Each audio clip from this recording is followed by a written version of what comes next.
चलिए आइए नन्हे मुन्ने प्यारे प्यारे बच्चों, आप सभी का स्वागत है आपके अपने चैनल फन विद फिजिक्स में। तो बेटा आज एक बहुत ही ज्यादा इंपॉर्टेंट टॉपिक की हम लोग करने वाले हैं शुरुआत, ठीक है। तो कॉपी और पेन निकाल के भाई साहब जबरदस्त ढंग से तैयार होके सबसे पहले बैठेंगे, क्योंकि अगर नोट्स अच्छे नहीं बने होंगे तो मेरे पढ़ाने का या तुम्हारे पढ़ने का कोई फायदा नहीं है, ठीक है ना। चलो आ जाओ, अब शुरू करते हैं बेटा। तो आज हम लोग पढ़ने वाले हैं बेटा प्रिज्म के बारे में, ठीक है, कि प्रिज्म क्या होता है ना, किस तरह के क्वेश्चंस इसमें से आते हैं। और जैसा कि तुम्हें पता है कि मैं चर्चा को बिल्कुल जीरो से शुरू करूंगा और शुरू करके कहां ले जाऊंगा, जेईई एडवांस लेवल तक लेकर जाऊंगा। बेटा जानते हो प्रिज्म एक इतना ज्यादा इंपॉर्टेंट टॉपिक है और इतना ज्यादा वास्ट है कि उसे एक वीडियो में 1 घंटे की या सवा घंटे की किसी वीडियो में उसे कवर करना बिल्कुल भी पॉसिबल नहीं है।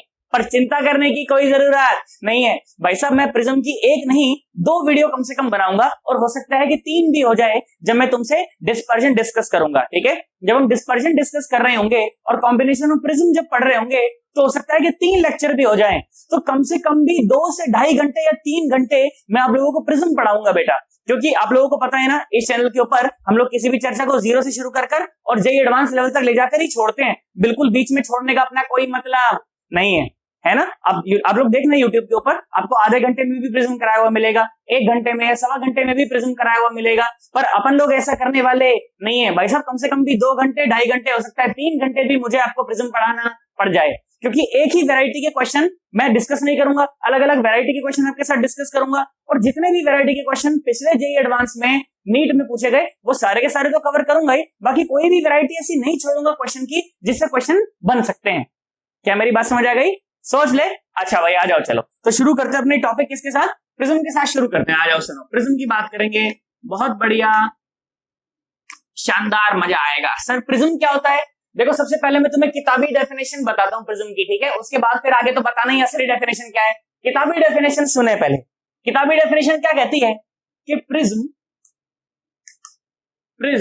Is an optical instrument, prism is an optical instrument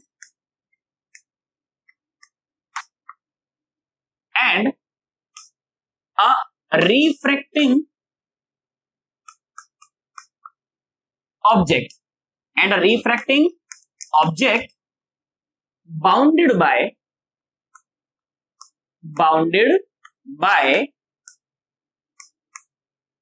two triangles and 3 rectangles। अच्छा भाई क्या बोला गया? बोला गया कि प्रिज्म एक ऑप्टिकल इंस्ट्रूमेंट होता है और एक रिफ्रैक्टिंग ऑब्जेक्ट होता है। क्या होता है? रिफ्रैक्टिंग ऑब्जेक्ट होता है, मतलब कि जब लाइट उसमें पड़ती है ना तो टकरा के रिफ्रैक्ट होकर निकल जाती है ना। और क्या बोला गया? बोला गया कि it is bounded by 2 triangles and 3 rectangles. अब ऐसा कैसे है? देखो मैं तुम्हें दिखाता हूं, सुनो, देखो ध्यान से देखो, तुम्हें असली प्रिज्म बनाकर दिखा रहा हूं, मतलब कन्वेंशनल प्रिज्म बनाकर दिखा रहा हूं, पर यह सच्चाई नहीं है। ध्यान से सुनना जरा, क्या कहती है किताब कि भैया इसे प्रिज्म कहते हैं। किताब ये कहती है कि इसे प्रिज्म कहते हैं। मैंने कहा ठीक भाई, अब किताब कह रही है तो क्या पता सही कह रही हो, पर हमेशा ऐसा हो ये कोई जरूरी नहीं है ना। आ जाओ भाई, किताब ने क्या बोला? किताब ने बोला कि भैया दीपक, मैंने किताब से पूछा कि भैया बताओ प्रिज्म क्या होता है। मैंने किताब को बोला कि किताब रानी बताओ प्रिज्म क्या होता है।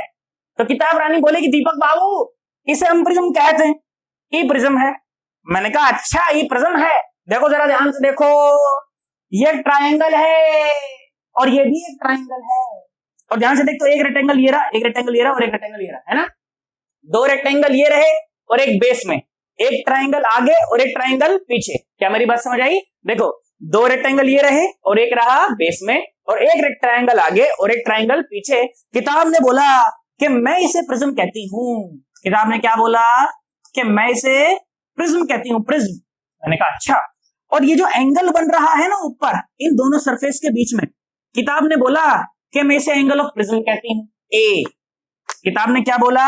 कि मैं इसे एंगल ऑफ प्रिज्म कहती हूं। अच्छा भाई बहुत बढ़िया, एंगल ऑफ प्रिज्म कहती हूं। मैंने कहा ठीक है, बहुत बढ़िया, बात समझ आ गई, कोई दिक्कत नहीं। अच्छा भाई मैंने कहा ठीक, अब ध्यान से देखो, तो ये प्रिज्म हो गया है ना। ये ऊपर वाला जो एंगल है, एंगल ए, किताब ने क्या बोला कि मैं इसे क्या कहती हूँ, मैं इसे एंगल ऑफ प्रिज्म कहती हूँ। मैंने कहा ठीक है, ये किताबी डेफिनेशन हो गई, किताबी हो गया है ना। और किताब में इसे दिखाते कैसे हैं, बेसिकली हमें इसके फ्रंट फेस का ही जरूरत पड़ती है, इसलिए सिर्फ इसके फ्रंट फेस को दिखाया जाता है, ठीक है। और ये जो एंगल है ना ऊपर, ये A, this is the angle of prism. क्या मेरी बात समझ आ गई? This is what, this is angle of prism, this is angle of prism, ठीक है। अब मेरी डेफिनेशन सुनो, देखो मैं क्या कहता हूं। ठीक है, किताब ने जो कहा सही, अपनी जगह सही है, एकदम कोई गलत नहीं। किताब ने जो कहा वो गलत नहीं है, पर वो अधूरा है। पर वो कैसा है? अधूरा है। तो आ जाओ इसे पूरा करते हैं। सुनो मैंने क्या बोला, मैंने कहा ठीक है प्रिज्म आप वस्तु बोल रहे हो, ठीक है, मैं उससे कोई मना नहीं करता, पर मैंने क्या बोला सुनो। अब इंग्लिश मीडियम वाले बच्चे, मैं इसे इंग्लिश में भी डिक्टेट करके बताऊंगा, बिल्कुल परेशान मत होना, ठीक है। मैं इसे यहाँ पर हिंदी में लिख रहा हूँ अभी, बिल्कुल परेशान मत होना, इंग्लिश में बोलूंगा, तुम लोग आराम से लिख पाओगे उसे। सुनो मैंने क्या बोला, मैंने बोला कि बेटा प्रिज्म एक वस्तु नहीं है, प्रिज्म एक वस्तु नहीं है। क्या मतलब निकला मैं बताता हूं। प्रिज्म एक वस्तु नहीं है, prism is not a thing. क्या मैं बोला? Prism is not a thing. मैंने बोला कि प्रिज्म एक सोच है, ठीक है। प्रिज्म क्या है? एक सोच है। प्रिज्म एक सोच है भाई साहब।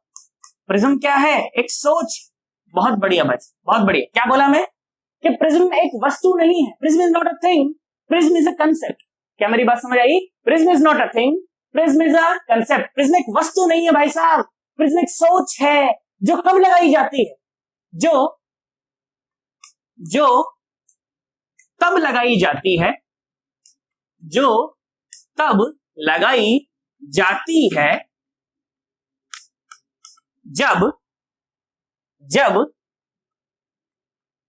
जब लाइट का रिफ्रैक्शन, जब लाइट का रिफ्रैक्शन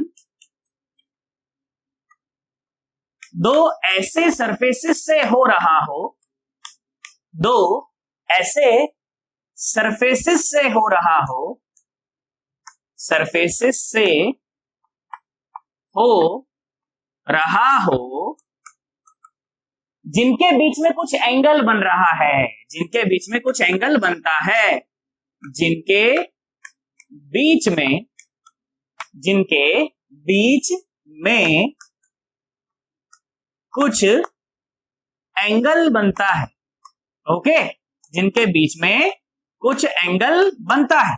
क्या बोला मैं बोला कि बेटा प्रिज्म एक वस्तु नहीं, प्रिज्म को आप एक वस्तु ना माने, प्रिज्म को आप एक सोच माने, एक कंसेप्ट माने। क्या मेरी बात समझ आ रही है? Prism is not a thing, prism is a concept which we will apply when we will see that the light is being refracted by two surfaces which are making an angle with each other. English वाले बच्चों क्या समझ आया मेरी बात? में क्या बोला? मैं बोला कि prism is not a thing. भाई साहब क्या बोला मैं? Prism is not a thing, prism is a concept which we will apply when we will see that the light is being refracted by two surfaces which are making an angle with each other. क्या मेरी बात समझ आई? Prism एक वस्तु नहीं है भाई साहब, प्रिज्म एक सोच है जो हम तब लगाएंगे जब हम देखेंगे कि लाइट का रिफ्रैक्शन हो रहा है दो ऐसे सरफेसेस से जिनके बीच में कुछ एंगल बन रहा है। ये है प्रिज्म। अगर तुम्हें ये समझ आ गया भाई साहब हो गया प्रिज्म खत्म। सर अभी तो बोल रहे थे 3 घंटे पढ़ाऊंगा, बोले प्रिज्म खत्म हो गया, है ना। बेसिक चीज ये है बेटा, है ना। तू सोच के देख, इससे पहले मैंने तुझे स्लैब बनाई है, स्लैब पढ़ाई थी, स्लैब बनाई थोड़ी थी, स्लैब पढ़ाई थी भाई साहब, और स्लैब पढ़ाई थी तो उसके भी 3 वीडियो बनाए थे। तो मैं बोला था ना कि स्लैब बेटा ज्यादा लंबा है टॉपिक थोड़ा सा, तो मैं इसको 2 भागों में बांट रहा हूं। फिर मैंने 2 भागों में स्लैब को कवर किया और तीसरे भाग में मैंने आपको उसका लेटरल डिस्प्लेसमेंट पढ़ाया, है ना, कि कैसे लाइट जो जाती है तो भाई साहब कैसे अपने पास से शिफ्ट हो जाती है। लेटरल शिफ्ट पढ़ाई थी कि नहीं पढ़ाई दिया, है ना। तो तीसरे वीडियो में मैंने तुम्हें वो पढ़ाया था।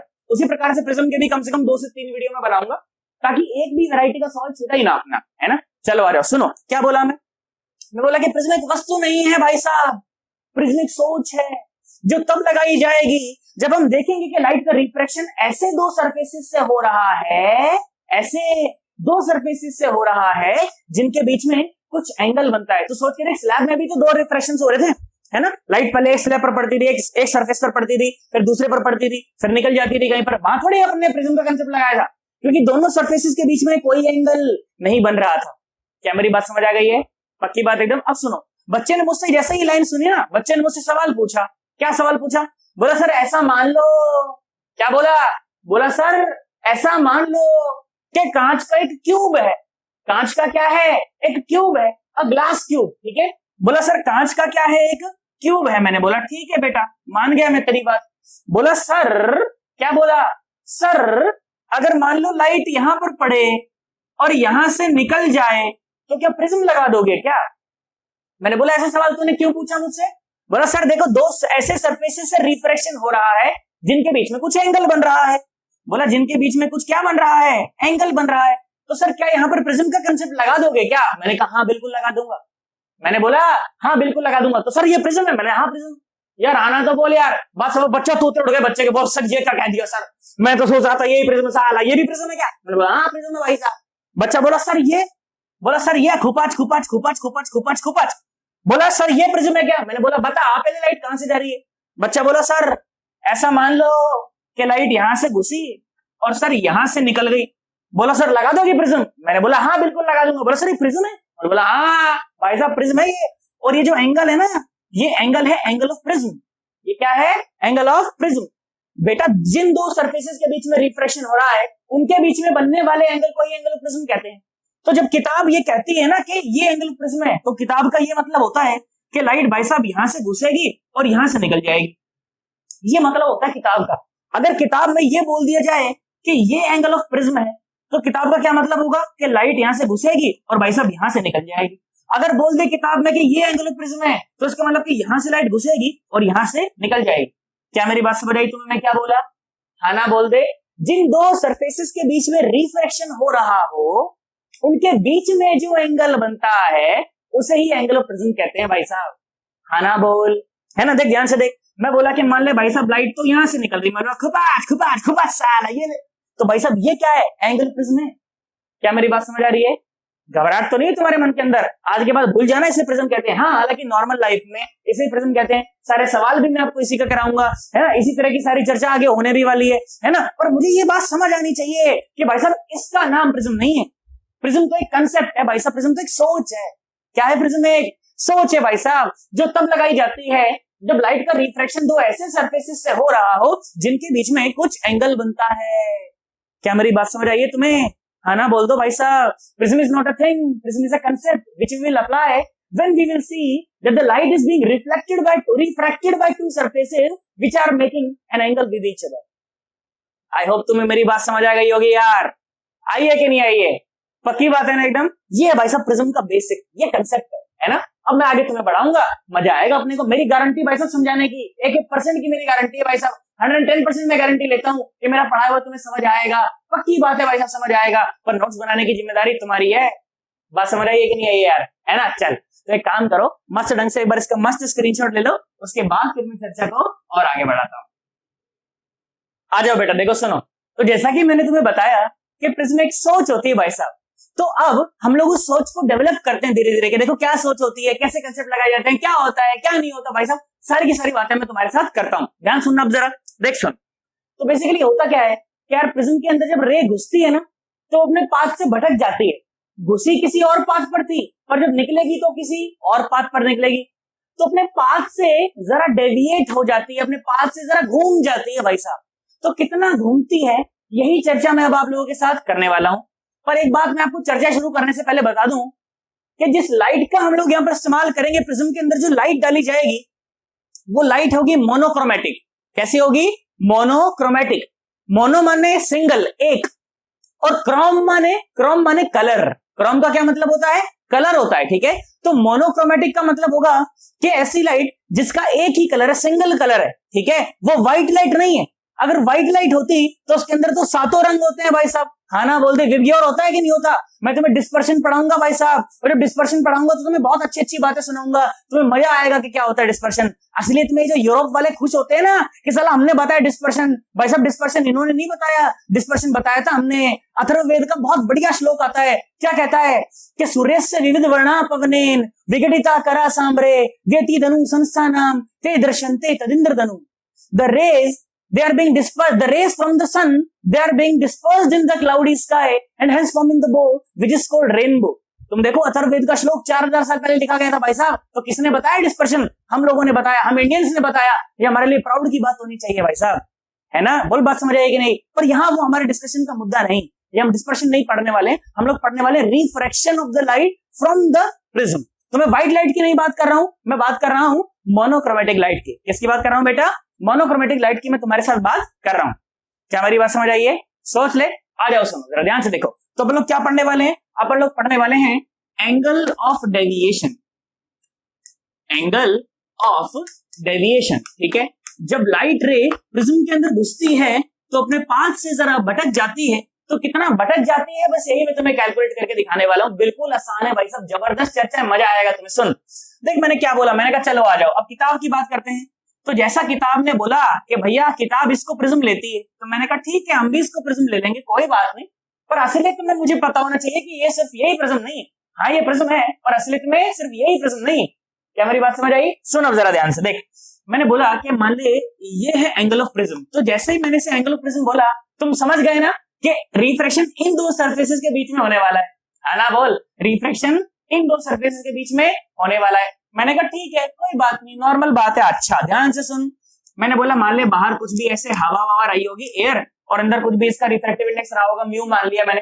हालांकि अभी उसकी चीज की मुझे कोई जरूरत नहीं है, फिर भी मैंने मान लिया है ना। ग्लास होता है ना, तो ग्लास का कुछ ना कुछ रिफ्रैक्टिव इंडेक्स होता है यार, तो वो म्यू हो गया। मैंने कहा ठीक है कोई बात नहीं। अब ध्यान से सुन, मैंने बोला कि बेटा मान ले लाइट रे इस सरफेसेस के ऊपर आकर गिरी, ठीक है, ये गिरी है ना, और कुछ एंगल बनाया, एंगल आई, ठीक है। और एंगल आई किसके साथ बनता है? नॉर्मल टू द सरफेस के साथ बनता है। किसके साथ बनता है बेटा? Normal to the surface. ये जो डॉटेड लाइन आप देख रहे हो ना, this dotted line is the normal to this surface, है ना। ये जो रेक्टेंगुलर सरफेस है, याद करो, ये जो रेक्टेंगुलर सरफेस है ना, इस रेक्टेंगुलर सरफेस के ऊपर ये नॉर्मल है। Normal is a direction perpendicular to the surface, है ना। और एंगल आई या एंगल आर सारे नॉर्मल के साथ ही मेजर किए जाते हैं। आई होप तुम्हें मेरी बात समझ आ गई होगी, है ना। तो ध्यान से सुन, तो असलियत में देखो बेटा, ध्यान से सुनना जरा मेरी बात सुनना। तो रे को असलियत में ऐसा जाना था, है ना, रे को असलियत में ऐसा जाना था, और भाई साहब एक मीडियम से दूसरे मीडियम में जा रही है, इसलिए अपने पास से भटक जाएगी, जरा घूम जाएगी, है ना। ध्यान से सुन, तो रे जा रही है हवा से और प्रिज्म के अंदर। अब प्रिज्म का तो जो मीडियम है वो डेंसर मीडियम है, एयर के मुकाबले कैसा है? डेंसर है भाई साहब, सघन माध्यम है, आना बोल दे तो नॉर्मल की तरफ बेंड करेगी, है ना। जब रेयर से डेंसर में जाती है तो नॉर्मल की तरफ बेंड करती है, और जब डेंसर से रेयर में जाती है, टीआईआर वाला केस याद करो, तो नॉर्मल से दूर की तरफ बेंड करती है। पढ़ाया था यार पिछली वीडियो में, है ना। अच्छा सुनो, अगर टीआईआर नहीं देखकर आ रखे हो ना तो ऊपर लिंक दे दूंगा भाई साहब, देख कर आना। बहुत ही जबरदस्त ढंग से पढ़ाया भाई साहब, कम से कम नहीं तो 1.5 घंटे का मैंने टीआईआर पढ़ाया तुम्हें वहां पर, और क्या जबरदस्त सवाल कराए। तुम बोलोगे सर क्या मजा आ गया सर एकदम, है ना। लिंक दे रखा है पर देख कर आना उसे, ठीक है। सुन, तो क्या होगा देख सुन, रे को जाना था ऐसा, पर डेंसर मीडियम की वजह से वो अपने पास से भटक कर ऐसे चली गई, है ना। सोच, जाना था ऐसा और गई ऐसा, है ना। जाना था ऐसा और गई ऐसा, ऐसे जाना था ऐसे गई, तो क्या अपने पास से भटक गई क्या? हाँ भटक गई। तो कितना भटकी उसको मैंने बोल दिया Δ1। क्या बोल दिया? Δ1। मैंने कहा भाई साहब बहुत बढ़िया, शानदार, मजा आया। अच्छा देख, ये रे थी इंसिडेंट रे, इसे कहते हैं रिफ्रैक्टेड रे, और रिफ्रैक्टेड रे और नॉर्मल के बीच में जो एंगल बनता है उसे कहते हैं R1। मतलब बेसिकली रिफ्रैक्शन एंगल कहते हैं, एंगल ऑफ रिफ्रैक्शन कहते हैं। यहाँ पर मैंने उसे R1 बोल दिया, कोई परेशानी तो नहीं है ना, नॉर्मल बात है। मैंने क्या बोला उसे? R1 बोल दिया। अब सोच, अब रे जाकर पहुंच गई यहां पर, और इस वाले सरफेस के लिए ये रिफ्रैक्टेड रे क्या है? इंसिडेंट रे है। अरे क्या है? Incident ray. हाँ मैंने माना इस वाले सरफेस के लिए तो रिफ्रैक्टेड रे है, पर इस वाले सरफेस के लिए तो इंसिडेंट रे है ना यार। हाँ, तो जब कोई रे जाकर किसी सरफेस पर गिरती है तो उसका तो रिफ्रैक्शन होता है, और रिफ्रैक्शन के लिए कितनी चीजें चाहिए? 3 चीजें चाहिए। पहली तो इंसिडेंट रे, दूसरी नॉर्मल, और तीसरी रिफ्रैक्टेड रे। मैंने कहा ठीक है, तो इंसिडेंट रे तो ये रही, नॉर्मल कौन सी होगी? नॉर्मल, चलो मुझे बनानी पड़ेगी नॉर्मल, तो है कि नहीं। तो इस सरफेस की नॉर्मल मतलब एक लाइन जो कि इस सरफेस पर परपेंडिकुलर हो, है ना, एक लाइन जो कि इस सरफेस पर कैसी हो बेटा? परपेंडिकुलर हो। मैंने कहा ठीक है, बहुत बढ़िया, मैंने बना दी भाई, बात समझ भी आई बच्चे को। मैंने कहा ठीक है, ध्यान से देख बेटा, ये जो एंगल बना है ना, इस एंगल को मैं बोल देता हूं एंगल R2। क्या बोल देता हूं? एंगल R2, है ना। मुझे नहीं पता एंगल R2 कितना है, इसलिए आंसर में आना नहीं चाहिए। एंगल R1 और एंगल R2 क्या है भैया, मैं जानता नहीं हूं भाई साहब, इसलिए आंसर में आना नहीं चाहिए। मैंने ठीक है, बहुत बढ़िया, बात समझ आ गई। ओके ओके, आगे बढ़ते हैं। अब ध्यान से देखो, अब रे कहां जा रही है? देख, डेंसर से और रेयर में जा रही। कहां जा रही है? डेंसर से और रेयर में जा रही है।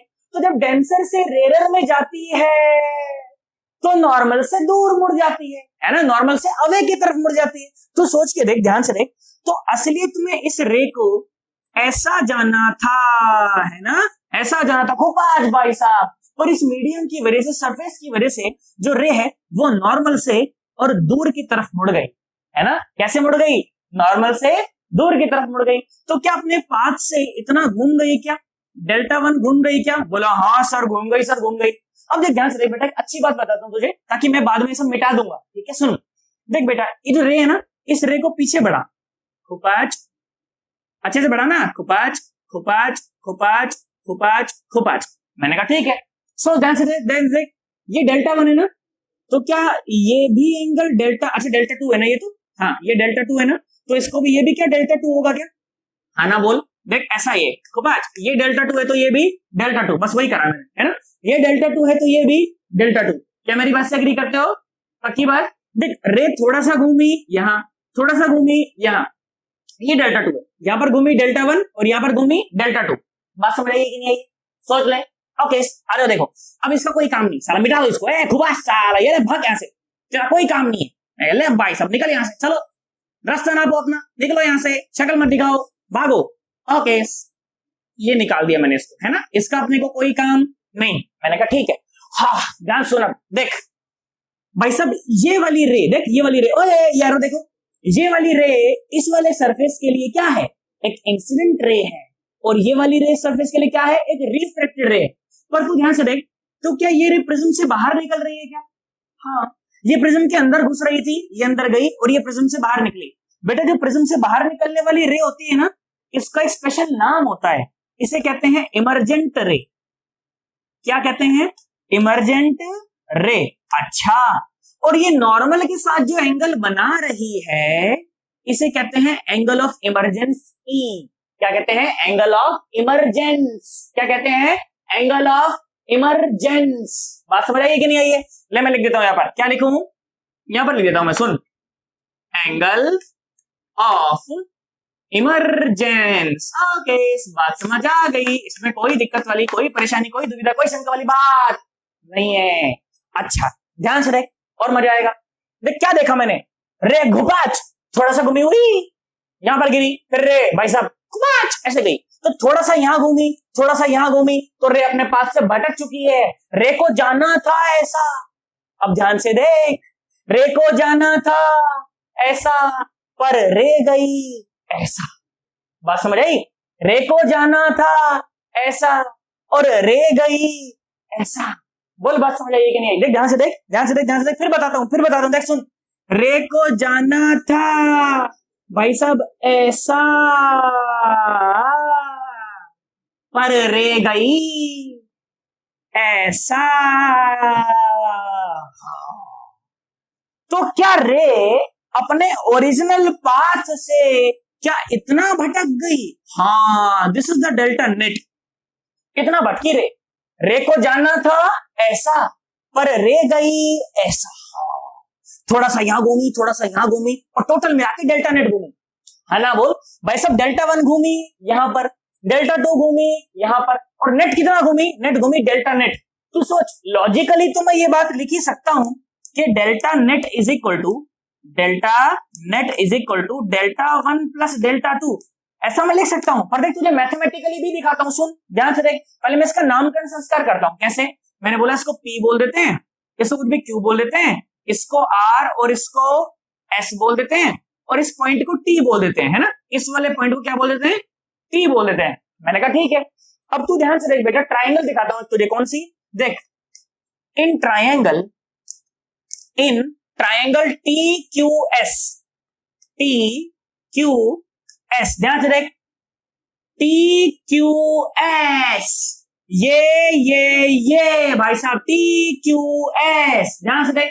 तो ट्राइंगल TQS के लिए बेटा जो डेल्टा नेट है ना, that is an exterior angle, ये बाह्य कोण है। इसके लिए इस त्रिभुज TQS के लिए डेल्टा नेट एक बाह्य कोण है ना। बोल, it is an exterior angle for this triangle TQS। क्या मेरी बात समझ आई है? And we know that the exterior angle is the sum of the interior angle. भाई सब जो बाह्य कोण होता है वो दोनों अंत्य कोण का सम होता है, योग होता है। क्या मेरी बात समझ आई है? ध्यान से देख, ध्यान से देख। तो डेल्टा नेट को क्या लिख सकता है तू?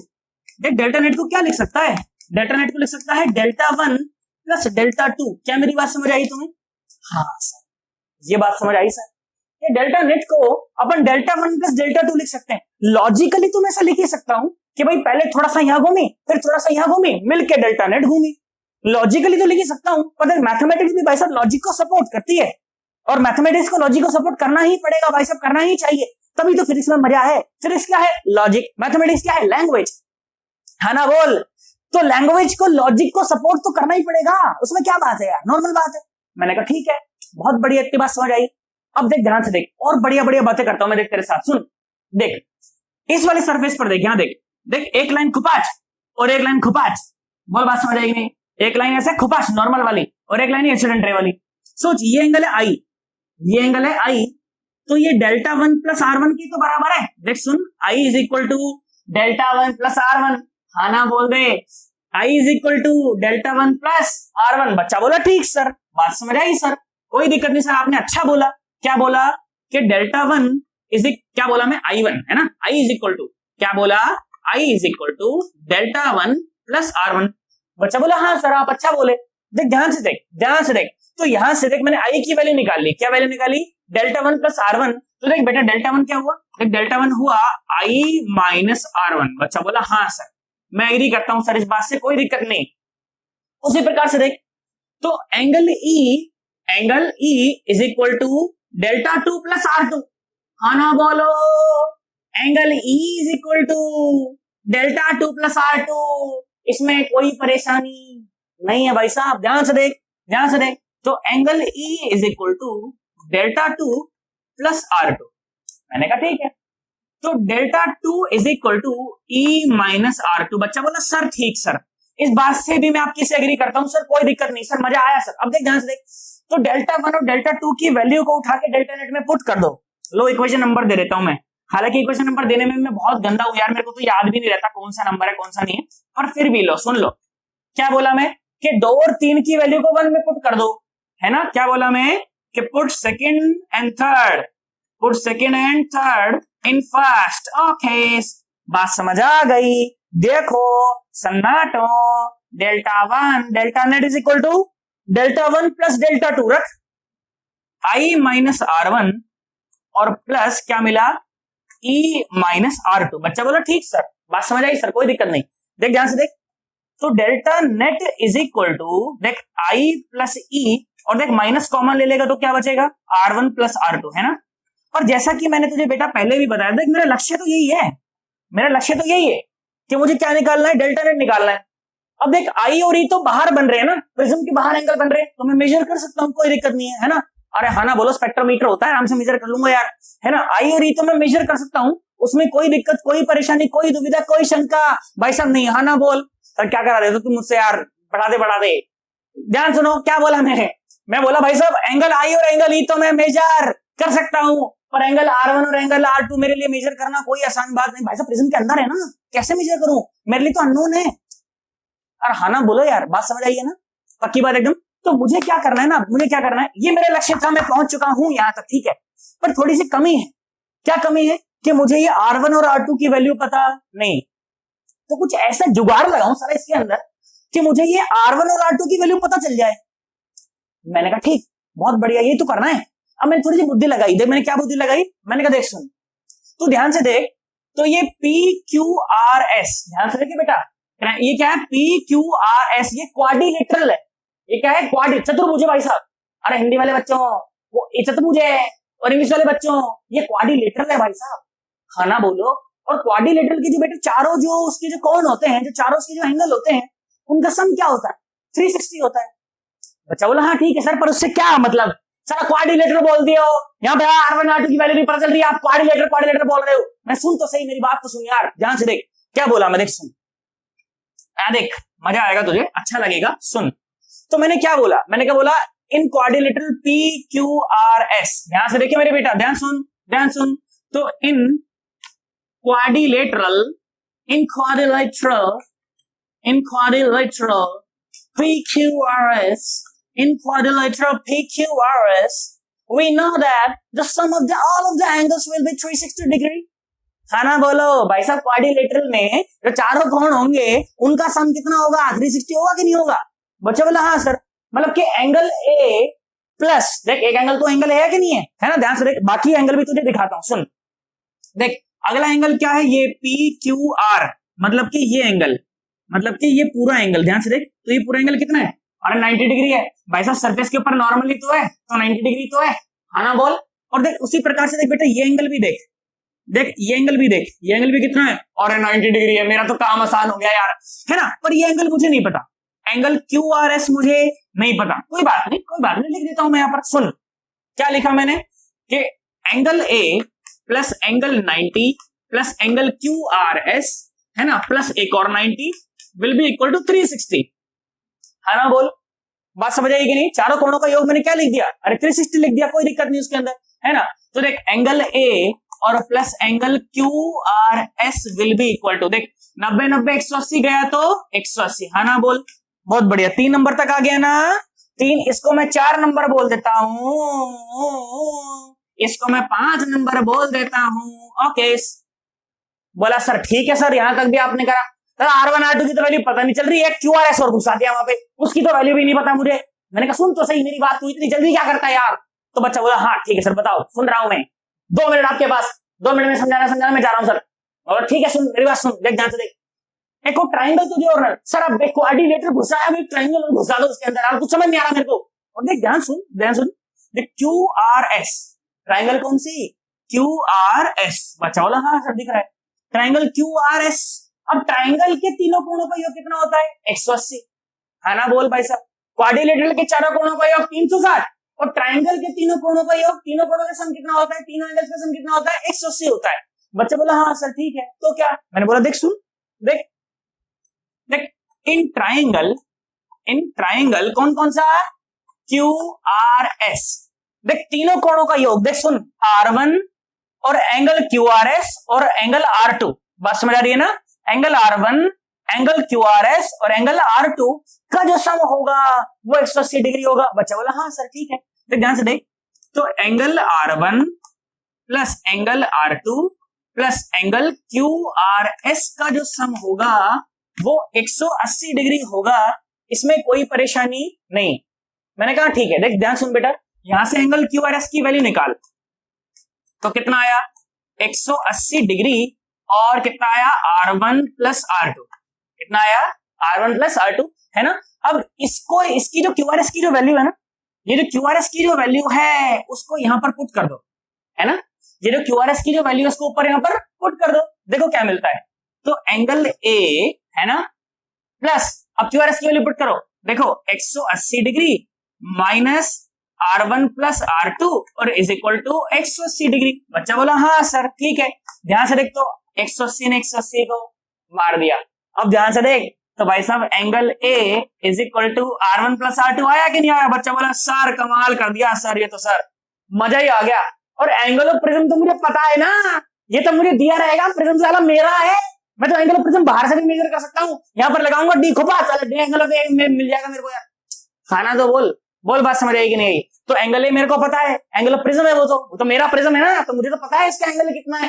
तो R1 R2 चाहे मुझे ना पता हो, पर एंगल ऑफ प्रिज्म तो मुझे पता है ना। चलो आ जाओ, अब इसकी वैल्यू को इसके अंदर पुट करो, रिजल्ट को फाइनलाइज कर दो भाई साहब। क्या रिजल्ट मिलेगा, देख सुन, ये मिलेगा कि delta net is equal to I plus E और माइनस ए। भाई साहब this is the delta net, this is the delta net, this is the net deviation in the path of the light ray when it goes through the prism, है ना। Light रे को जाना था ऐसा, पर लाइट रे गई ऐसा, जाना था ऐसा और गई ऐसा, तो जो घूम गई ना भाई साहब, ध्यान से देख, लाइट को जाना था ऐसा पर लाइट रे गई ऐसा, तो जो घूम गई, ये जो घुमाव हुआ जो लाइट के अंदर, इस घुमाव को ही बोला गया भाई साहब डेल्टा नेट, है ना। Net deviation in the path of the light रे, बस नॉर्मल सी कहानी है। देख ये बेटा, ये जो 2 इक्वेशन है ना, ये प्रिज्म की मेन 2 इक्वेशन है, जो अगर तुम्हें याद रह जाए तो तुमसे सवाल बहुत आसानी से और बहुत तेज हो जाएंगे। ऐसा नहीं है कि अगर ये 2 इक्वेशन तुम्हें याद नहीं रही तो प्रिज्म की बेसिक सवाल तुमसे नहीं होंगे, हो जाएंगे। मैं तुझे करके दिखा सकता हूं, कोई दिक्कत नहीं।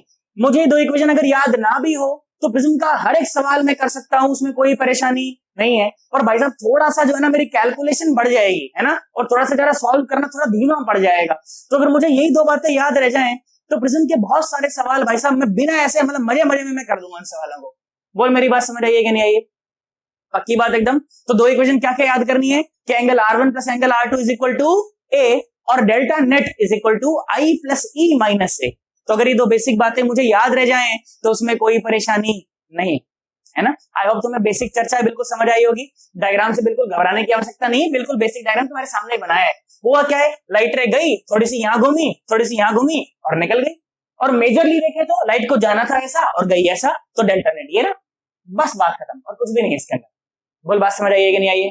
तेरे तोते तो नहीं उड़ गए ना यार, सोच ले। चल आजा, तो एक बार इसका मस्त एक बार स्क्रीनशॉट ले लो और उसके बाद फिर मैं चर्चा को और आगे बढ़ाता हूं। लो आ जाओ, देखो सुनो, एक बिल्कुल बेसिक क्वेश्चन के साथ शुरू करता हूं और उसके बाद धीरे धीरे अपन नई नई वैरायटी के क्वेश्चन करते चले जाएंगे, ठीक है। सुनो देखो, तो क्या बोला मैं बोला कि मान लो सन्नाटो मेरे प्यारे प्यारे बच्चों, देखो मैंने बोला कि ये एक प्रिज्म है, ओके, और ये प्रिज्म एंगल आपको दिया गया कि मान लीजिए 60 डिग्री है। कितना है? 60 डिग्री। और इसका जो रिफ्रैक्टिव इंडेक्स आपको दिया गया ना, बोला गया मान लीजिए √3 है और बाहर हवा में ये प्रिज्म ऐसे रखा हुआ है। हमेशा हवा में रखा हुआ, ये कोई जरूरी नहीं है, अपने को सॉल्व करना आना चाहिए, ठीक है। अभी बोला कि मान लो हवा में रखा है और बोला गया कि जो लाइट रे है ना वो ऐसे आकर इसके ऊपर स्ट्राइक करती है और 60 डिग्री के एंगल पर ऐसे आकर वो स्ट्राइक करती है। तुमको बोला गया कि फाइंड आउट, क्या बोला गया कि find out the angle of deviation, find out the angle of deviation in the path of the light रे, find out the angle of deviation in the path of light रे, इन the path of light रे।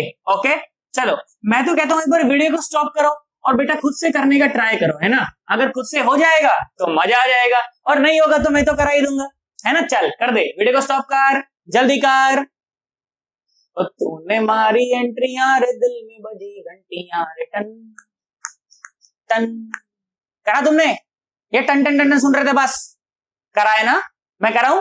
देख सुन, आ जाए देख, मुझे तो ये बात पता है कि लाइट रे रेयर से और डेंसर मीडियम में जा रही है, तो ठीक है लाइट रे कहीं तो यहां तो ऐसे गई होगी, है ना, यहां तो ऐसे गई होगी, यहां पर कुछ एंगल बनाया होगा R1, है ना, फिर यहां पर कुछ एंगल बना होगा R2, है ना, और यहां पर ऐसे निकल गई होगी, कुछ भी एंगल E बना के ऐसे निकल गई होगी।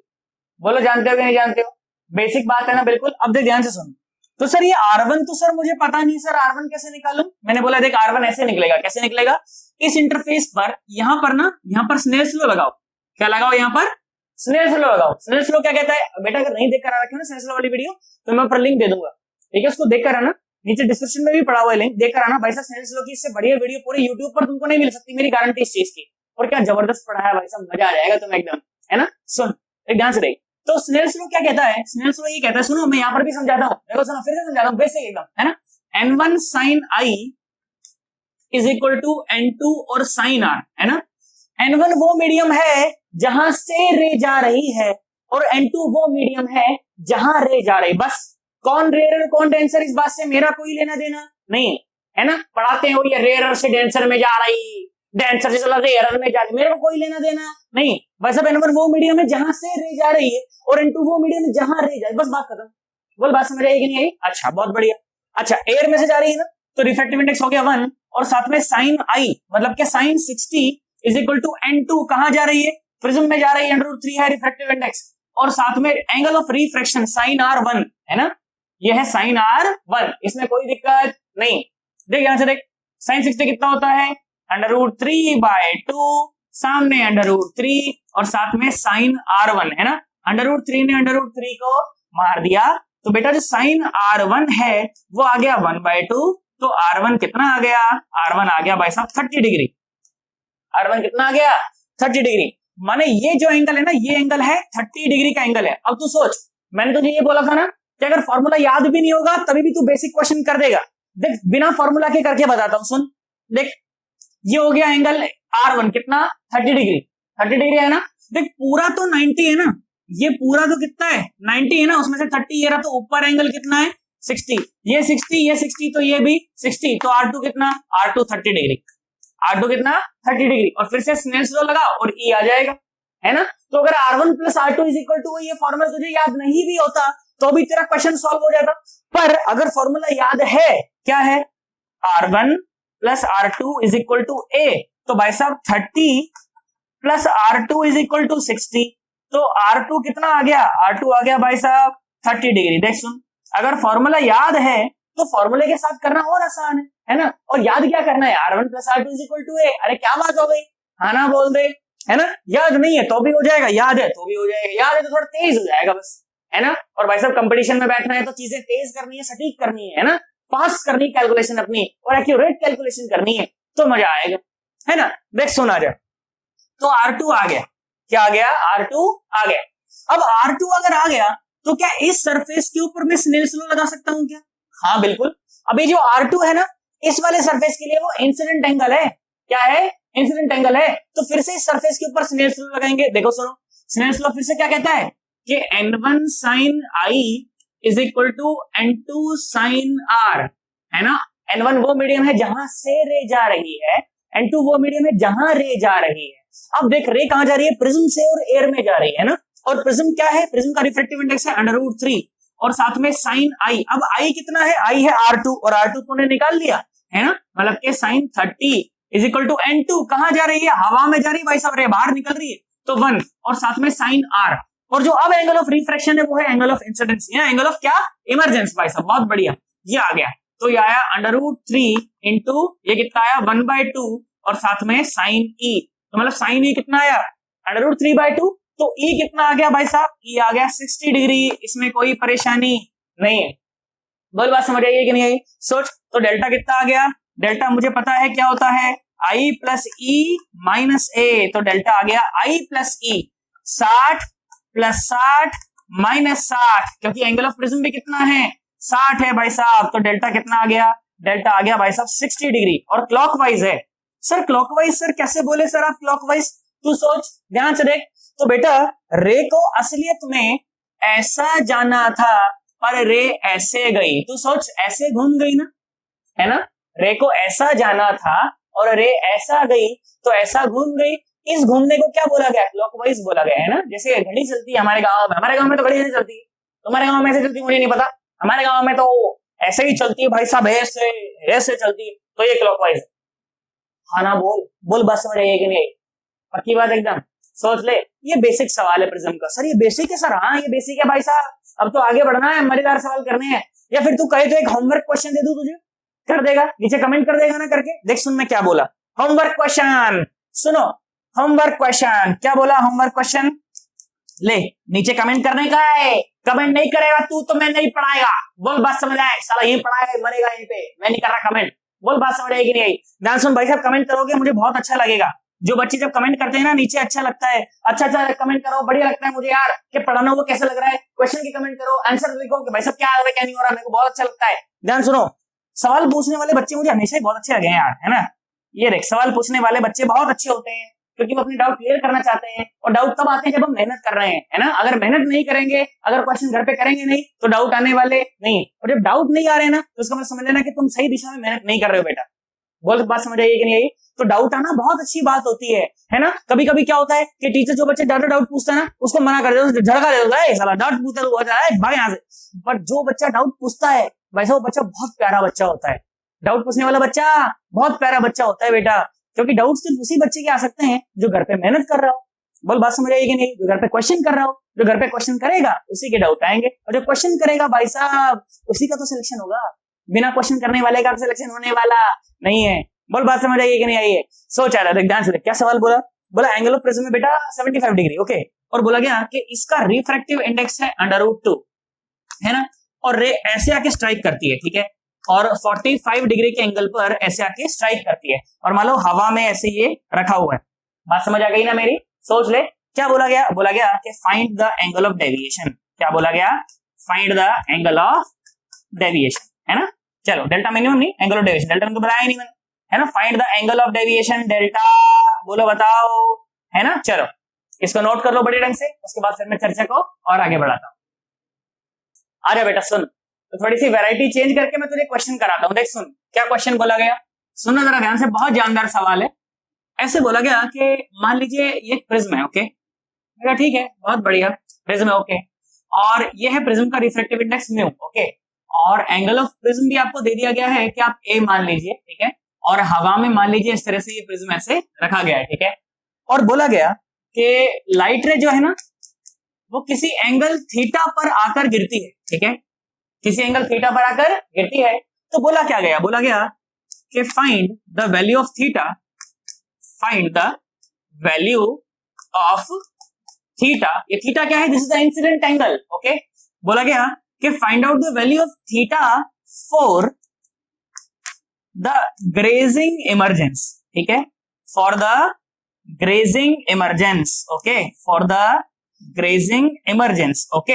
अच्छा सवाल, जानदार सवाल है ना, पर कुछ चीजों का पहले पता होना चाहिए कि ग्रेजिंग का क्या मतलब होता है ना। ये बात तुमको पिछले वाली वीडियो में बता चुका हूं जब टीआईआर पढ़ाया था, है ना, कि जब लाइट रे सरफेस के चिपकती चिपकती जब निकलती है ना, नॉर्मल के तो परपेंडिकुलर और सरफेस के साथ चिपकती हुई जब निकलती है तो उसे क्या कहा जाता है, उसे कहा जाता है कि लाइट रे भाई सब सरफेस को ग्रेस करती हुई निकल रही है। कैसे निकल रही है, ग्रेस करती हुई निकल रही है, ठीक है। और ग्रेजिंग इमरजेंस की बात हो रही है, किसकी बात हो रही है, ग्रेजिंग इमरजेंस की, कि मतलब कि जब वो इमरजेंट रे जब बाहर निकलेगी ना प्रिज्म से तो ग्रेज करते हुए निकले, मतलब कैसे निकले, ऐसे निकले कि यहां तक गई लाइट रे, है ना, फिर यहां पर क्या होगा, यहां पर फिर से रिफ्रैक्शन होना पड़ेगा ना इसका, तो बोला कि जब लाइट रे निकले ना यहां से तो बोला लाइट रे ऐसे निकले, ऐसे ऐसे निकले, बोला कि इसके लिए थीटा बताओ, है ना। मैं तो कहता हूं वीडियो को एक बार यहीं पे स्टॉप कर, बहुत गंदा सा टिपिकल सा आंसर आएगा, तू उसे सॉल्व करके एक बार बैठ जा कि देख मेरा ये आंसर है, ठीक है, उसके बाद एक मैं कराता हूं और फिर कमेंट करके बताना कि सर मैंने बिल्कुल सही सॉल्व किया था सर, ग्रेजिंग इमरजेंस वाला क्वेश्चन, ठीक है, मुझे बहुत अच्छा लगेगा बेटा, है ना। चलो एक बार वीडियो को स्टॉप करो और खुद से करने का ट्राई करो, ठीक है, कर, मैं तब तक गाना वाना गा लेता हूं, ओके, करो। प्रीत की लत मोहे ऐसी लागी, हो गई मैं मतवारी, बल बल जाऊं अपने पिया को, मैं जाऊं बारी बारी। करा तुमने, पक्की बात एकदम, मैं गाना गा दूं फील में रहूं थोड़ा सा, हाँ भाई मजा आया, सवाल करेंगे यार, है ना, सुन तो करते हैं, आ जाओ, देखो सुनो, तो मैं ठीक यार कोई बात नहीं, क्या हो गया, सुन देख, थीटा पर अंदर घुसी, मैंने बोला कुछ R1 मान ले इसको, है ना, इसको कुछ R2 मान ले, और ये तो मुझे पता ही है एंगल ऑफ इमरजेंस तो मुझे पता ही है कि कितना है, 90 डिग्री है, ठीक है।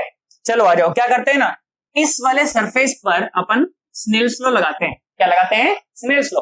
सुनो स्नेल्स लॉ क्या कहता है, N1 और sine I is equal to N2 और साथ में साइन R। N1 वो जहां से जा रही, हवा में से जा रही है, साथ में साइन और थीटा, क्योंकि एंगल ऑफ इंसिडेंट तो थीटा ही है, इज इक्वल टू μ2, क्या है, म्यू है ना, जहां जा रही है प्रिज्म में जा रही है ना, और साथ में साइन R, और R क्या है यहाँ पर, R है R1, है ना। आई होप तुम्हें ये बात समझ आ गई होगी, है ना, ये बात समझ आई तभी मैं आगे बढ़ पाऊंगा, नहीं तो आगे बढ़ना पॉसिबल नहीं है, देख ले, है ना। चल आ जा, तो साइन R1 क्या बना बेटा, साइन R1 बना 1/μ और साथ में बना साइन थीटा, है ना, साथ में क्या बना, साइन थीटा। देख यहां से अगर मैं बेटा R1 की वैल्यू निकालना चाहूँ ना तो R1 क्या आएगा, साइन इनवर्स, क्या जाएगा, साइन इनवर्स और 1/μ और साथ में साइन थीटा, और साथ में साइन थीटा। अब सुन, अभी अभी प्रिज्म की चर्चा तुझे मैंने कराई थी, क्या बोला था उसमें ये बोला था कि angle R1 plus angle R2 is equal to A। तो अगर मुझे R2 निकालना हो तो क्या करूं, A माइनस R1, और देख R1 मेरे को पता ही है तो वैल्यू को उठाकर यहां पर ऐसे डाल दे। सुन R2 क्या मिला, R2 मिला A माइनस ये पूरी की पूरी टर्म, क्या, सुन साइन इनवर्स 1/μ और साथ में साइन थीटा, R2 आ गया, क्या आ गया, R2 आ गया, मैंने कहा बहुत बढ़िया, शाबाश। अब सुन देख ये R2 क्या है बेटा, ये इस वाले सरफेस के लिए एंगल ऑफ इंसिडेंस है, क्या मेरी बात समझ आ रही है, पक्की बात है ना। सोच अब मैं अगर यहां पर भी अगर स्नेल्स लॉ लगाऊं इस वाले सरफेस के ऊपर, देखो मुझे क्या मिलता है, सुनो स्नेल्स लॉ फिर से वही, क्या, N1 sine I is equal to N2 sine R, है ना, सेकेंड सरफेस के लिए लगा रहा हूं। सुन तो N1 जहां से जा रही है, प्रिज्म में से जा रही है ना, साइन I है ना, एंगल ऑफ इंसिडेंस क्या है अब, R2 है, इसीलिए तो R2 निकाला, है ना। तो sign R2 is equal to कहां जा रही है, हवा में जा रही है सन्नाटो, मेरे प्यारे प्यारे बच्चों, नन्हे मुन्ने बच्चों सुनो। और sine R angle of refraction क्या है इसके लिए, वो तो 90 डिग्री है, और साइन 90 तो 1 होता है, और 1 है तो पूरा 1 ही हो गया खत्म भाई साहब, मजा आया। सुन, तो म्यू और साथ में साइन और R2 क्या है, ये है A माइनस और साइन इनवर्स और ये है 1/μ और साथ में साइन थीटा है ना, खुबाच साला, ये रहा खुबाच इज इक्वल टू 1 है ना। बस ये देखना कि मैं कैलकुलेशन में गलती ना करूं, तुम चेक कर लेना उसे, बाकी लॉजिकली सब ठीक है, ठीक है। सुन, हमें तुमसे प्यार कितना, सुनो सन्नाटो, म्यू को इधर ले जाओ, ये आया साइन और A है ना, ये बड़ी ब्रैकेट लगाता हूं यहां पर, A माइनस साइन इनवर्स, ये आया 1/μ और साथ में साइन थीटा खुपाच और सामने क्या आया 1/μ है ना। अब यहां से तो थीटा की वैल्यू आराम से निकल जाएगी ना, देख गंदी सी वैल्यू आएगी पर आएगी, क्या आएगी, सुन, साइन को उधर ले जाए साइन इनवर्स हो जाएगा ना, तो A उधर जाएगा, देख क्या हुआ, देख सुन, A माइनस साइन इनवर्स 1/μ और साइन थीटा है ना, खुपाच, यार साइन इनवर्स, ओए 1/μ, ओए बहुत बढ़िया। देख यहां से क्या वैल्यू आई, देख साइन इनवर्स, एक उधर ले जाओ, साइन इनवर्स और 1/μ और sine theta is equal to, A उधर जाके माइनस, तो ये माइनस है तो plus, A minus sine inverse 1/μ। मैंने कहा ठीक, बहुत बढ़िया, उधर लेके जाओ इसको। सुनो तो क्या मिलेगा, देख साइन थीटा क्या मिलेगा, देख सुन, मैं एक लाइन में लिखता हूं, थोड़ा कैलकुलेशन बचाता हूं, ये उधर जाके साइन हो जाएगा और म्यू जाएगा ऊपर, तो ये रहेगा म्यू और sine of A minus sine inverse 1/μ है ना। बहुत बढ़िया भाई साहब, बात समझ आई, बच्चा बोला ठीक है सर। लो आ जाओ, थीटा की वैल्यू आ गई, क्या बताऊं, सुनो, तो theta is equal to sine inverse, क्या आया बेटा, सुन देख ध्यान से सुन, क्या आया, साइन इनवर्स म्यू और साइन क्या मिला, A माइनस साइन इनवर्स 1/μ। बोल बात समझ आई कि नहीं आई, और साथ में ये, तो this will be the theta, जिस पर अगर आप रे डालोगे तो कैसे निकल जाएगी, वो सरफेस को ग्रेज करते हुए निकल जाएगी है ना। अब देख इस तरह के सवाल जे एडवांस में पूछे जा सकते हैं, पर सवाल बहुत आसान है ना, अगर तुझे स्नेल्स लॉ लगाना आता है ढंग से, अगर तुझे पता है कि ये इक्वेशन तूने पढ़ी थी प्रिज्म में कि R1 + R2 = A, तो ये बताना तेरे लिए कोई बड़ी बात नहीं। सवाल अच्छा है पर आसान है, बोल बात समझ आई है कि नहीं आई है ना। लॉजिक स्ट्रॉन्ग रखो अपना है ना, बिल्कुल बेस में से, जड़ में से मिटा दो प्रॉब्लम को एक बार है ना, मजा आ जाएगा एकदम। बोल बात समझ आई है कि नहीं आई, सोच ले एकदम है ना। देख सुन, इसी से रिलेटेड एक सवाल मैं तुझे कराता हूँ, डेटा देके सवाल कराता हूँ, तू बोलेगा हाँ सर देखो मजा आ गया है ना। चलो एक बार इसका मस्त स्क्रीनशॉट ले लो, उसके बाद फिर मैं चर्चा को और आगे बढ़ाता हूँ। लो बेटा आ जाओ, सुनो अब एक सवाल तुमसे करा देता हूँ, तुम बोलोगे मास्टर मजा आ गया एकदम है ना। सुन क्या सवाल बोला गया, सवाल बोला गया कि इस तरह से आपके पास एक प्रिज्म है, ओके, बोला ठीक है बहुत बढ़िया सर, आपकी बात समझ आई सर है ना। मैंने बोला मान ले एंगल है 75 डिग्री, ओके, और रिफ्रैक्टिव इंडेक्स है √2, ठीक है। मैंने कहा ठीक है बहुत बढ़िया, जो कराया उससे आसान सवाल है ये, तुम बोलोगे हाँ सर ये वाकई में आसान है सर है ना।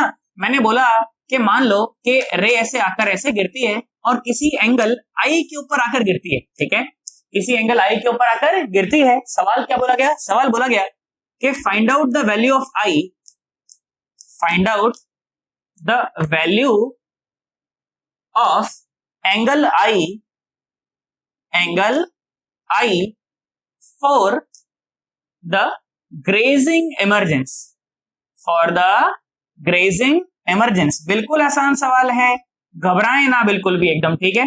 मैं तो कहता हूं वीडियो को यहीं पे स्टॉप कर, तुझे बस ग्रेजिंग इमरजेंस का मतलब पता होना चाहिए और सवाल तेरा हो जाएगा, मेरी गारंटी हो जाएगा है ना। वीडियो को यहीं पे स्टॉप कर दो जरा एक बार है ना, और खुद से ट्राई करो, नीचे आंसर कमेंट करो ताकि मुझे भी पता चले कि बच्चे मेरे सीख रहे हैं यार है ना। करो चलो कर दो।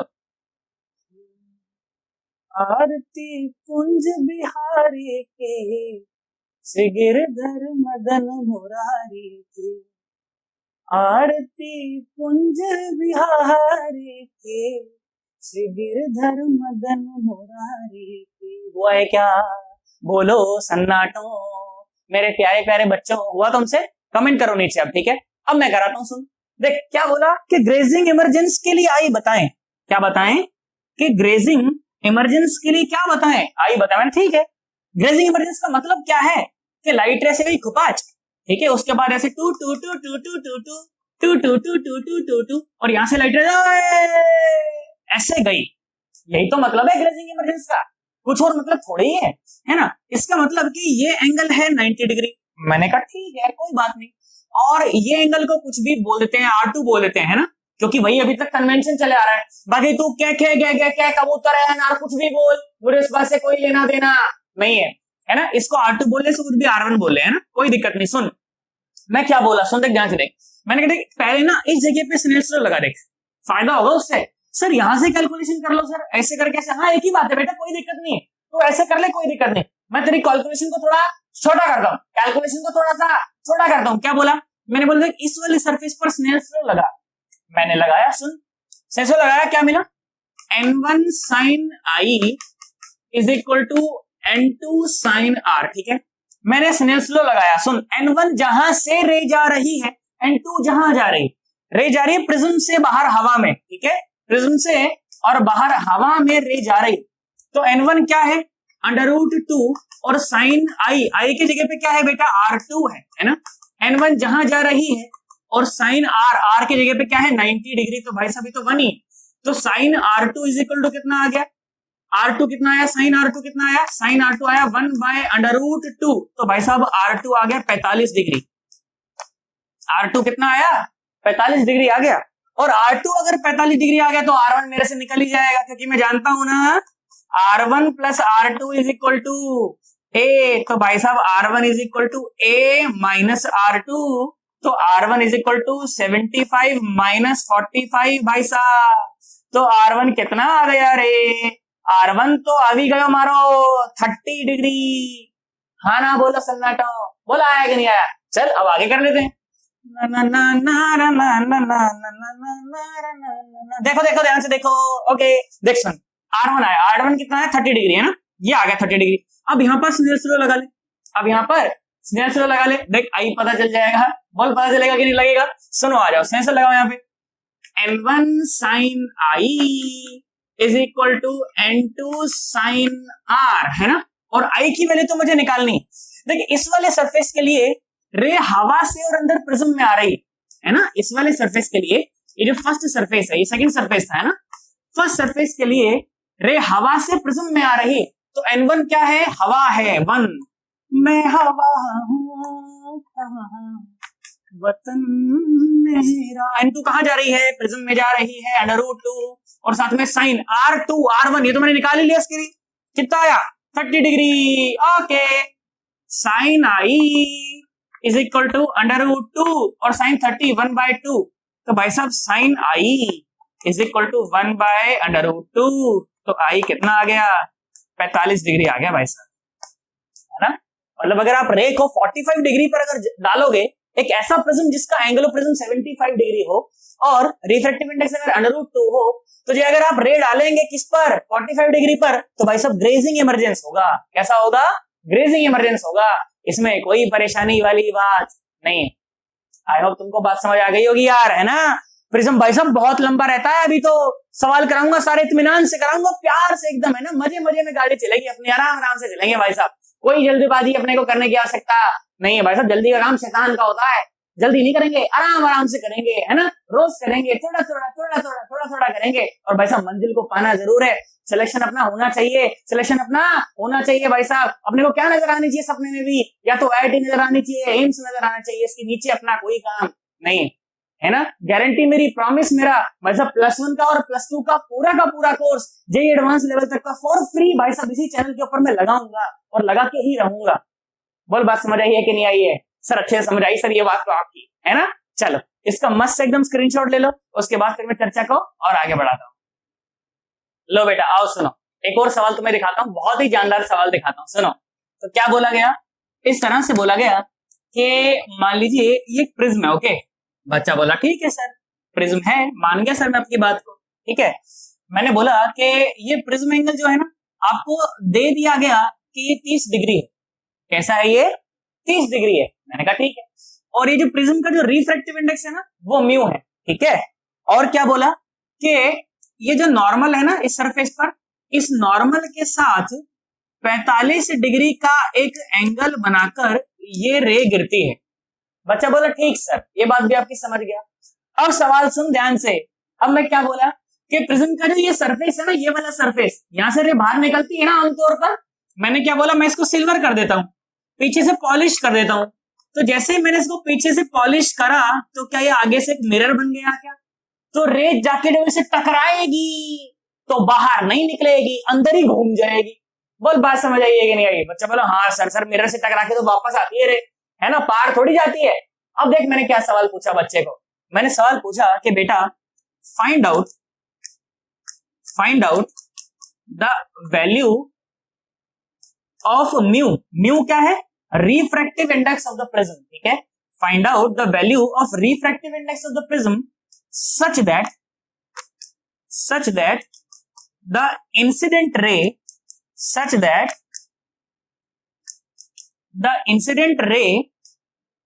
retraces its path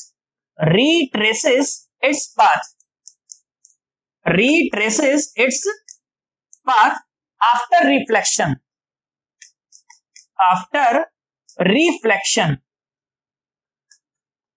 रिट्रेस का क्या मतलब होता है कि जिस पाथ पर रे गई है उसी पाथ पर रे वापस भी आ जाए। तो इस कंडीशन के लिए क्या बताएं? म्यू बताएं भाई साहब, है ना। बाहर मान लेना हवा है, ठीक है, हवा में रखा है ये प्रिज्म। ओके चलो कर दो भाई, मैं तो कहता हूं वीडियो को स्टॉप करो और खुद से सोचो जरा एक बार कि मैं क्या पूछना चाहता हूं, ठीक है, करो। मैं हवा हूं वतन मेरा। गाने सुनने तो सुन लो, पर साथ सवाल भी कर लो, ठीक है, करो।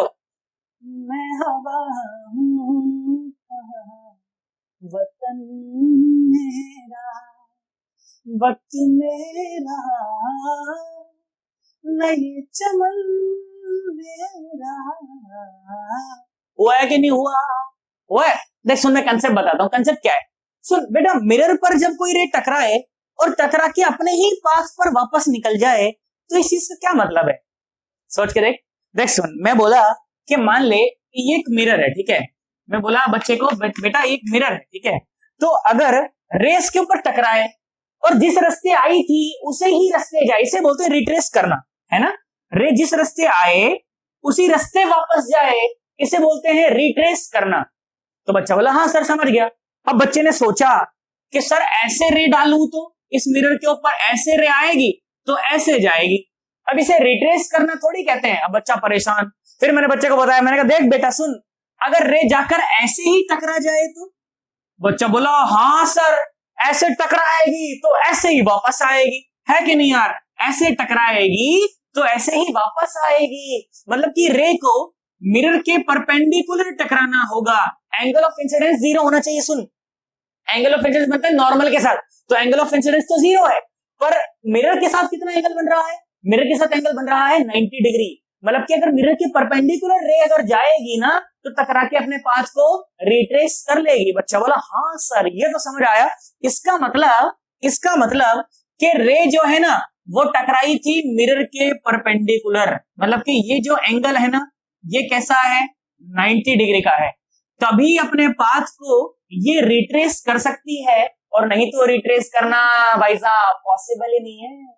अब सुन ध्यान से देख, कितना आसान सवाल है ये। तो ये 90, ये 30, 9, 10, 11 और 12, तो ये एंगल कितना बचा? ये एंगल बचा भाई साहब 60 डिग्री। तो अगर ये 60 डिग्री है ना तो एंगल ऑफ रिफ्रैक्शन कितना है? ये तो 30 डिग्री है, क्योंकि ये तो नॉर्मल थी, क्योंकि ये तो 90 डिग्री है। सन्नाटो, मेरी बात समझ आई कि नहीं आई है ना? सोच ले, बहुत बढ़िया एकदम, है ना। एंगल ऑफ रिफ्रैक्शन मुझे पता चल गया, एंगल ऑफ इंसिडेंस भी मुझे पता है, एक मीडियम का रिफ्रैक्टिव इंडेक्स भी मुझे पता है, तो दूसरे का बताना मेरे लिए कोई मुश्किल नहीं है। सिग्नल स्लो लगा दो ना, क्या परेशान हो रहे हो? n1 sin i is equal to n2 और साथ में sin r। n1 जहां से रे जा रही है और sin i मतलब sin 45 और जहां रे जा रही है प्रिज्म के अंदर, और sin r माने 30 डिग्री। भाई साहब आ जाओ, तो कितना आया? ये आया 1/√2 इज इक्वल टू म्यू, और sin 30 माने 1/2, तो म्यू इज इक्वल टू कितना आया? 2/√2, तो ये आ गया √2। माने अगर प्रिज्म का रिफ्रैक्टिव इंडेक्स अगर √2 रहेगा तो ये रे जाकर ऐसे टकराएगी कि ये वापस आ जाए। बोल मेरी बात समझ आई है कि नहीं आई? है ना, आसान सवाल पर लॉजिकल सवाल है, दिमाग वाले का सवाल है ये भाई साहब, गधेड़े का सवाल नहीं है ये, है ना। कैलकुलेशन तो कुछ भी नहीं, ना के बराबर कैलकुलेशन है ना, बोल कैलकुलेशन तो भाई साहब ना के बराबर है, पर ये दिमाग वाले का सवाल है, ये गधेड़े का सवाल नहीं है। बोल बात समझ आई कि नहीं आई, सोच ले, है ना। तो अगर मिरर के परपेंडिकुलर अगर रे जाकर टकराएगी तो वो अपने पाथ को रिट्रेस करेगी और किसी एंगल पर वो रिट्रेस करने वाली नहीं। बोल बात समझ आ गई, सोच ले। चल इसका मस्त सा स्क्रीनशॉट ले ले, उसके बाद फिर मैं चर्चा को और आगे बढ़ाता हूं। आ जाओ बेटा सुनो, अब एक बहुत बढ़िया सवाल मैं तुम्हें कराता हूं, ठीक है। सुनो जरा ध्यान से, क्वेश्चन क्या पूछा गया वो सुनो। क्या बोला मैंने बोला कि मान लो ये प्रिज्म है, ठीक है, ये क्या है, एक प्रिज्म है। मैंने बोला ऐसा मान लो ये प्रिज्म है, ठीक है। बच्चा बोला ठीक है सर, मान लिया सर, है ना। ये प्रिज्म का जो एंगल है ना, बोला गया कि एंगल माने आप ये है मान लो 150 डिग्री। ये एंगल कितना है, 150 डिग्री, मतलब जबरदस्त मोटा एकदम प्रिज्म है, ऐसा है ना, तभी ऐसा बनाया मैंने, है ना। मैं बोला मान लो ये एंगल आपको दिया गया है 15 डिग्री और ये एंगल भी दिया गया है 15 डिग्री, है ना। देख पूरा हो गया ना 180, कोई दिक्कत तो नहीं। बच्चा बोला ठीक है सर। मैंने बोला कि इसका जो रिफ्रैक्टिव इंडेक्स है ना वो है √3, ठीक है। बच्चा बोला ठीक है सर, कोई दिक्कत नहीं सर, आपकी बात तो सर आंखों पर सब, है ना। आप बोलोगे तो सर मानना तो पड़ेगा। तो बच्चे ने मान लिया, ठीक है। क्या मान लिया कि इसका जो रिफ्रैक्टिव इंडेक्स है वो कितना है, यहां नहीं लिखता है, बाहर लिख देता हूं, है ना, बाहर लिख देता हूं। इसका रिफ्रैक्टिव इंडेक्स कितना है, √3 है, ओके। और बाहर रखी हुई है एयर, और एक रे जो है ना, एक रे जो है वो आकर ऐसे 60 डिग्री पर ऐसे आकर और टकराती है, ठीक है। 60 डिग्री पर आती है और ऐसे टकराती है। सवाल सुनना ध्यान से, बड़ा प्यारा सवाल है। सवाल क्या बोला मैं, सवाल बोला कि find the angle of deviation in the रे, find the net angle of deviation, जो अपन ने निकाला था ना, find the net angle of deviation, find the net angle of deviation in the path of the रे, इन द पाथ ऑफ द रे, इन the path of the रे। ये सवाल है, ठीक है, ये क्या है सवाल। And the critical angle is given as, and the critical angle is given as 35.26 degree, okay. आपको दे दिया गया कि इसके लिए क्रिटिकल एंगल कितना है, मतलब जब रे प्रिज्म से और बाहर निकलेगी ना तो क्रिटिकल एंगल आपको दिया गया कि कितना है, 35.26 डिग्री है उसके लिए, ठीक है। चलो मैं तो कहता हूं भाई साहब बहुत जन्नाटेदार सवाल है, एक बार खुद से सोच के देख क्या होना चाहिए, ठीक है। मैं तो करा ही दूंगा, अच्छा लगेगा तुझे, सवाल बड़ा प्यारा है ना। तो एक बार सोच जरा खुद से क्या होना चाहिए, देख सुन, करो करो करो करो, करा तुमने, सोचा एक बार क्या होना चाहिए। देख मैं कराता हूं, देख क्या होगा, सुन। रे जा रही देख हवा से और प्रिज्म के अंदर, है ना, तो ऑब्वियसली डेंसर के अंदर जा रही है, नॉर्मल की तरफ तो मुड़ेगी। बेसिकली मान लो ऐसा कुछ हुआ होगा, है ना, ऐसा मान लेते हैं कि ऐसा कुछ हुआ होगा, इसमें मानने में कोई दिक्कत नहीं है। तो ये रहा होगा एंगल आर, है ना। अभी एंगल आर निकालते हैं स्नेल्स लॉ का इस्तेमाल करके, है ना। स्नेल्स लॉ क्या कहता है कि n1 sin i is equal to n2 sin r, है ना। सुनना मेरी बात ध्यान से। तो ये हुआ sin 60, है ना, n1 1 और साथ में sin 60 मतलब √3/2 इज इक्वल टू कितना, √3 प्रिज्म में जा रही है ना, और sin r, है ना। सुन √3 को मार दिया तो r कितना आ गया, r आ गया 30 डिग्री, ओके। r आ गया 30 डिग्री। मैंने कहा ठीक है कोई बात नहीं, r आ गया अपना 30 डिग्री, ओके। बात समझ आई, मैंने कहा कोई दिक्कत नहीं। पर देख सोचने वाली बात तुझे मैं बताता हूं, सुनना जरा ध्यान से। अगर ये 30 डिग्री है तो जो बचा हुआ एंगल है वो कितना है, 60 डिग्री, है ना। ये 60 डिग्री, ये 150 डिग्री, देख कुछ गड़बड़ नहीं लग रही, ये तो ट्राइंगल है ना, और ट्राइंगल के तीनों कोणों का योग तो 180 होना चाहिए। ये तो 180 से ज्यादा हो रहा है, तो रे डायग्राम ऐसा बनेगा नहीं भाई साहब, हमारी गलती है। और हमारी क्या गलती है कि रे ऐसे जाएगी नहीं, कि रे ऐसे जाएगी नहीं। तो बच्चा ने बोला सर बताओ सर फिर कैसे जाएगी, सर ऐसे नहीं जाएगी। तो मैंने बोला देख बेटा सुन, रे ऐसे जाएगी ही नहीं, अरे ऐसे नहीं जाएगी तो कैसे जाएगी, अभी तक तो ऐसे ही जा रही थी सर। पर हमेशा हर जगह बेटा कंडीशन सेटिस्फाई थी ना भाई साहब। प्रिज्म का फॉर्मूला जो है ना, प्रिज्म के जो सवाल जो है ना, आपसे तब बनेगी जब उनकी बुद्धि भी चलती हो, सिर्फ फॉर्मूला रट के सवाल बनने वाले नहीं है, है ना। देख सुन, तो रे ऐसे गई ही नहीं, तो सर रे ऐसे नहीं गई तो कैसे गई। मैंने बोला देख रे गई ना बेटा ऐसे गई, रे ना ऐसे गई। तो सर ये वाला एंगल, सर मतलब ये वाला एंगल 30 डिग्री है। मैंने कहा हाँ बेटा ये जो एंगल है ना ये 30 डिग्री है। बच्चा बोला हाँ सर ये बात समझ आई सर, है ना। तू सोच ये 30 और ये 90 है ना, ये 30 और ये 90, तो 90 और 30 कितना हो गया, 9 10 11 12 120, 120 ये 15 ये तो 135, तो ये एंगल कितना बचा, ये एंगल बचा 45, है ना, ये एंगल बचा 45। अब देख रे जाकर इस सरफेस से टकराई है, तो इस सरफेस के साथ नॉर्मल कितना है, ये नॉर्मल है, तो ये भी एंगल कितना हो गया, ये भी एंगल हो गया 45। बोल बात समझ आई है कि नहीं आई, ये भी एंगल हो गया 45। तो सोच के देख अब एंगल ऑफ इंसिडेंस कितना है 45, और इसके लिए क्रिटिकल एंगल देख, तभी तो दे रखा था ये क्रिटिकल एंगल कितना है 35 डिग्री, मतलब रे गिर रही है 45 पर और क्रिटिकल एंगल है 35। इसका मतलब कि जो इंसिडेंट रे है वो क्रिटिकल एंगल से भी ज्यादा एंगल पर गिर रही है। तो अगर रे क्रिटिकल एंगल से भी ज्यादा एंगल पर गिर रही है तो बाहर निकलने वाली नहीं, बस अंदर ही फंस जाएगी, और अंदर ही फंस जाएगी तो उसका रिफ्रैक्शन नहीं हुआ, इसका मतलब उसका क्या हुआ है, रिफ्लेक्शन हुआ है। क्या हुआ है, रिफ्लेक्शन हुआ है ना। बोल बोल बात समझ आई है कि नहीं आई है ना। तो बेटा जब रे उठेगी ना यहां से वापस, तो रे ऐसे ही वापस उठेगी। बोल तुझे मेरी बात समझ आई कि नहीं आई, सोच ले। तो ये एंगल भी कितना हुआ, ये एंगल भी हो गया भाई साहब 45 डिग्री, है ना। अब तक रे दो जगह घूम चुकी है, एक रे घूमी यहाँ पर, एक बार रे घूमी यहाँ पर, और अभी एक और बार घूमेगी, उसकी तो चर्चा में कर ही लूंगा बाद में, कितना घूमी वही तो निकालना है, पर पहले देख तो ले रे का पांच क्या हो रहा है ना। बोल बोल बस समझ रही है कि नहीं आई है ना। अब रे पहुंच गई भाई साहब इस जगह पर, है ना। अब मेरी बात ध्यान से सुनिए, इस वाले सरफेस के ऊपर अपन नॉर्मल बनाते हैं, ठीक है। तो इस वाले सरफेस पर जो नॉर्मल बनेगा, मतलब 90 डिग्री जो बनेगा वो कुछ ऐसा बनेगा, है ना।